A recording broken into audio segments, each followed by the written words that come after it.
भक्तामर स्तोत्र आप सभी के मध्य प्रारंभ किया जा रहा है। इस स्तोत्रों में भक्तामर स्तोत्र की अपनी महिमा है और आप सबके उसकी आराधना के प्रति अपने अपने अनुभव भी हैं। वैसे तो स्तोत्र सभी महान हैं, लेकिन आप सबके मन में जो सरलता से रच पच गया है, मानस में बस गया है, उस स्तोत्र की चर्चा आप सबके बीच हो रही है। युगादि पुरुष आदिनाथ भगवान की स्तुति में आचार्य प्रवर मानतुंग स्वामी ने ये स्तोत्र लिखा है। इस स्तोत्र लिखने में भी आंतरिक रूप से तो उनकी अपनी भगवान के प्रति भक्ति थी, बाहरी वातावरण में उनके ऊपर घोर उपसर्ग भी आया हुआ था। उपसर्ग को टालने के लिए उन्होंने स्तुति लिखी ऐसा नहीं, लेकिन उपसर्ग उनका टला भी। उन्होंने तो कर्मों के बंधन को तोड़ने के लिए स्तुति की थी। कर्म के बंधन तो उनके टूटे ही टूटे, बाहर के भी बंधन टूट गए थे। ऐसा महिमा बंत स्तोत्र जिसका प्रभाव जनमानस में व्याप्त है। दुनिया का समूचा जैन समुदाय, और जैन समुदाय ही नहीं, इससे जुड़े हुए, इसके प्रभाव में आए हुए अनेक जैनेतर बंधु भी, देश के भी और विदेशों के भी, इसकी शक्ति को, इसके महत्व को जानने लगे हैं और इसलिए वह भी अपने भावों की पवित्रता से इस स्तोत्र की भक्ति का लाभ लेते हैं। इस श्लोक का उच्चारण एक साथ मिलकर के सभी को करना है। आप सबको उच्चारण आता भी है, बच्चों को भी आता है, और सामूहिक करेंगे तो तुम्हारी कोई गलती होगी भी तो समूह में छिप जाएगी, किसी को पता नहीं पड़ेगी। इसलिए एक साथ उच्चारण करेंगे और मेरे उच्चारण को सुनकर के आप शुद्धता से अपने उच्चारण को सुधार भी लेना। भक्तामर प्रणत मौलिमणि प्रवाना मुद्योतिकं दलित पापितमोबितान सम्यक प्रणम्य जिन पाद युगम युगाद वालंबनम भवुजले पतिताम जनानाम। इस श्लोक में आचार्य प्रवर मानतुंग स्वामी ने युगादि पुरुष को नमस्कार किया है और उनके चरण युगल को सहारा कहा है। क्या कहा है? सहारा। कैसा सहारा? समुद्र में जैसे कोई डूब रहा हो और उसे कोई हाथ पकड़ करके खींच ले, निकाल ले,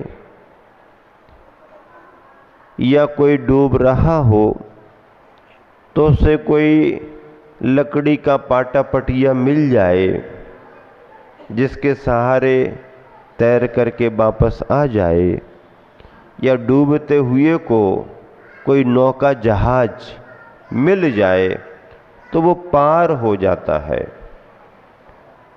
ऐसे ही युग के आदि में संसार के समुद्र में डूबते हुए प्राणियों के लिए, डूबे हुए नहीं, जो डूब गए वो तो डूब गए, उनको क्या निकालेंगे। डूबे नहीं कहा, डूबते हुए पतताम, जो अभी कुछ डूबे हैं कुछ निकले हैं, ऐसे उन प्राणियों के लिए आलंबन स्वरूप बने। देखो पुस्तक आपके सामने है, मिलान करो। भक्तामर, भक्त देवों के प्रणत मौली, झुके हुए मुकुट संबंधी, मणि प्रभाणाम, मणियों की प्रभा यानी रत्नों की कांति से उद्योतकम, प्रकाशक, और कैसे पापतमः वितानम, पापरूप अंधकार के जो वितान यानी विस्तार है ना, पाप रूप अंधकार के विस्तार को दलित नष्ट करने वाले, दलित का अर्थ उसे समाप्त करने वाले, नष्ट करने वाले, क्या भोजले पतिताम, तथा संसार रूप जल में गिरते हुए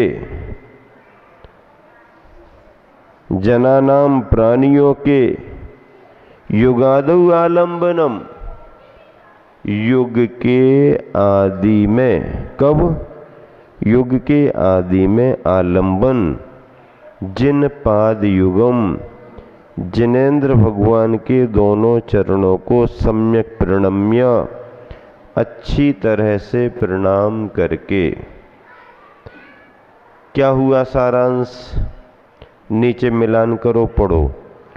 पाप समूह को नष्ट करने वाले, एक बात क्या लिखा, पाप के समूह को नष्ट करने वाले। अब पाप का समूह था, सम्यक ज्ञान था नहीं, अज्ञानता थी और मिथ्यात्व का प्रभाव था। ऐसे उस मिथ्यात्व के काल में, उस अज्ञानता के समय जो कर्मों का समूह आ रहा था, पाप किसे कहते हैं, हिंसादि पाप, अहिंसादि व्रतों का ज्ञान नहीं था, और फिर ज्ञानावरणादि 4 घातीय कर्म सारे के सारे पाप कहलाते हैं। तो ऐसे पाप के समूह को नष्ट करने वाले हित का उपदेश देकर प्राणियों को संसार समुद्र से निकालने वाले हित का उपदेश दिया। हित का उपदेश देने का मतलब है उन्हें रत्नत्रय का रास्ता मिला। आदिनाथ भगवान के पहले कोई दीक्षित नहीं हुआ, उनकी दीक्षा के पहले मोक्ष का मार्ग ही नहीं था। उन्होंने पहला कदम रखा। किन्होंने पहला कदम रखा? संयम के रास्ते पर पहला कदम किसने रखा? इस 24 में ऋषभनाथ से लेके महावीर पर्यंत इन तीर्थंकरों की 24 में संयम के मार्ग पर सबसे पहले किसने कदम बढ़ाया? आदिनाथ ने। उनके पहले किसी ने दीक्षा नहीं ली।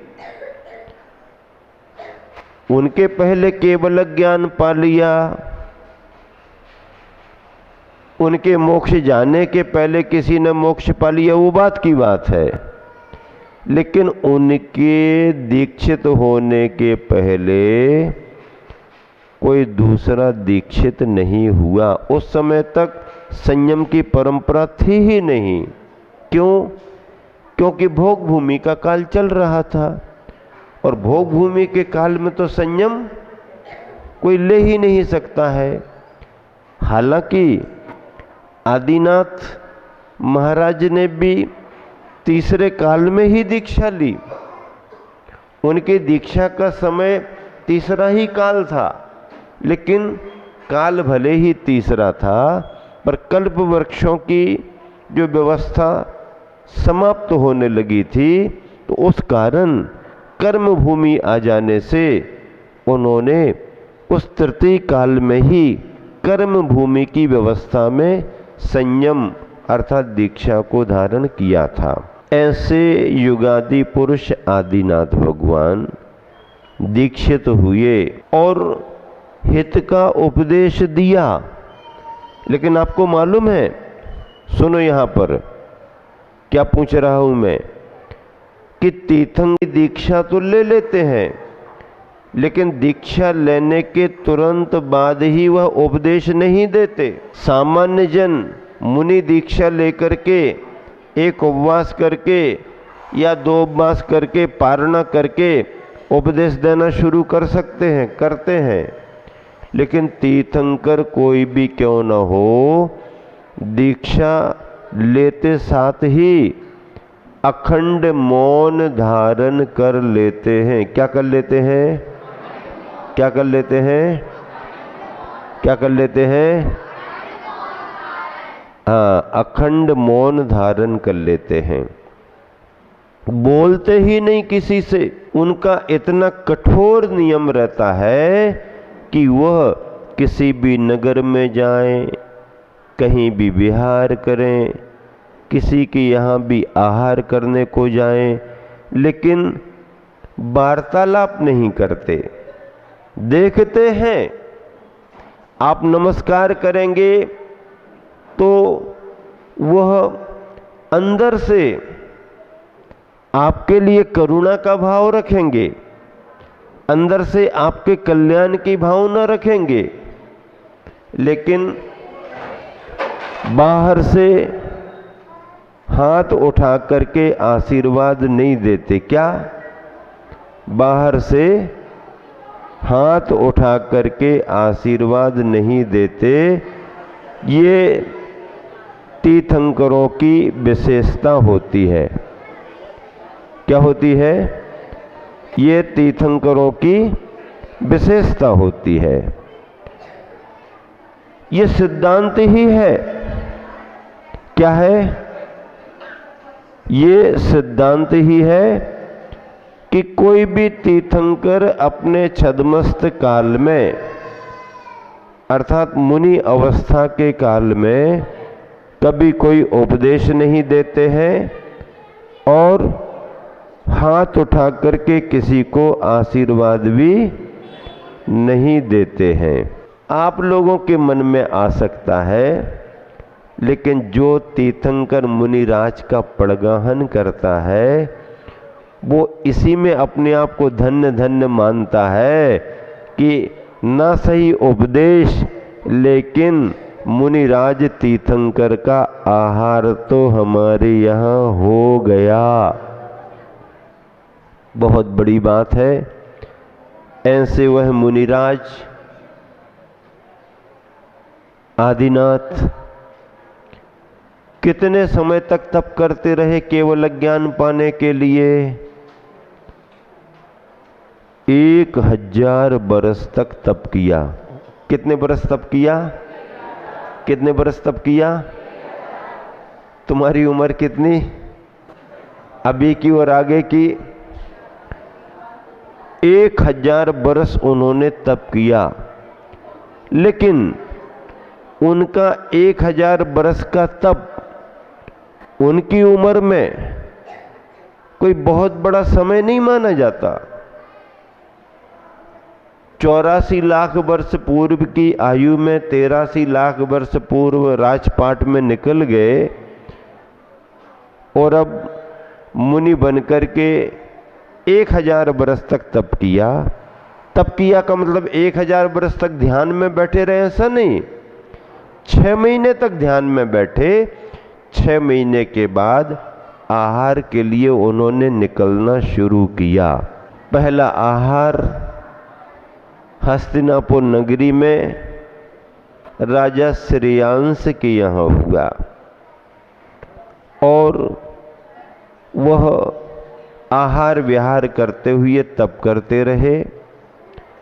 जब उन्हें केवल ज्ञान हुआ, समोसरण की रचना हुई, महाराजा वृषभसेन उन्हीं के ज्येष्ठ नहीं, उन्हीं के पुत्र, ज्येष्ठ पुत्र तो भरत था, उन्हीं के पुत्र वृषभसेन पुरीमताल नगर के राजा थे।